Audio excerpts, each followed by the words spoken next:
उद्धवजी उद्धवजी दिल्लीत उद्धवजी उद्धवजी राज ठाकरे यांच्या संदर्भात पण चर्चा होणार आहे का? कारण नाही, मला काय माहिती नाही.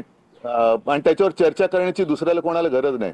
काँग्रेसची भूमिका दुसऱ्या कोणाला त्याच्यावर चर्चा करण्याची गरज नाही. आम्ही आमची भूमिका ठरवायला आम्ही समर्थ आहोत. उद्धवजी योगायोग असा आहे की तुम्ही दिल्लीत आहात आणि त्यावेळेस राज्याचे उपमुख्यमंत्री एकनाथ शिंदे त्यांना दिल्लीत ते आहेत.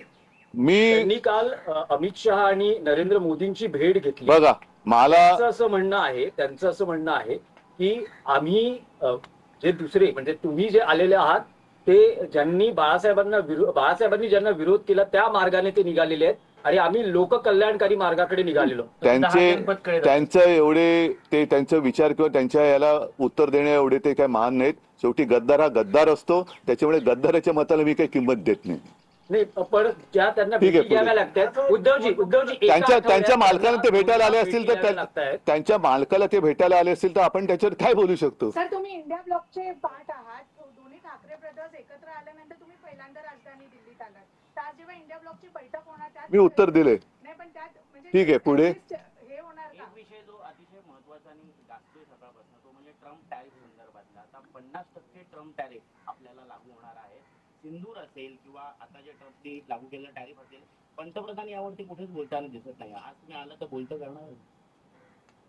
तुमचा प्रश्न हा देशाच्या दृष्टीने खूप महत्वाचा प्रश्न आहे, कारण ह्याचा फटका हा सर्वसामान्यांना पण बसणार आहे.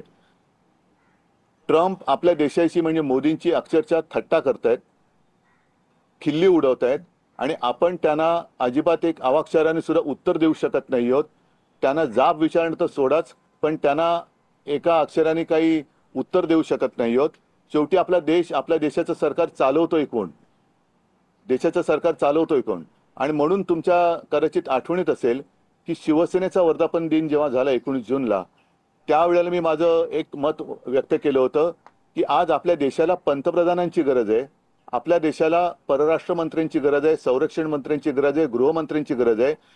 आजचे जे पंतप्रधान, गृहमंत्री, संरक्षण मंत्री आहेत ते भाजपाचे आहेत, कारण ते प्रचारामध्ये जातात.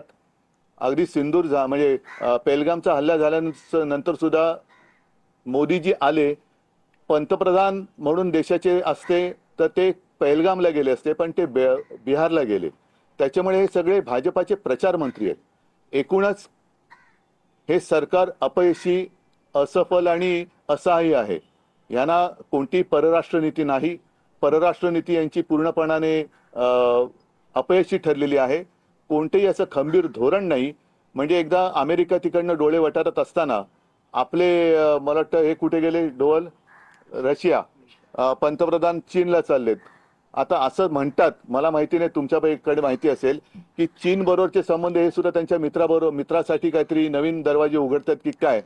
पण हे केवळ मित्रासाठी बघताना देशाची वातावत होते. त्याच्याकडे आपल्या सरकारने लक्ष दिलं पाहिजे.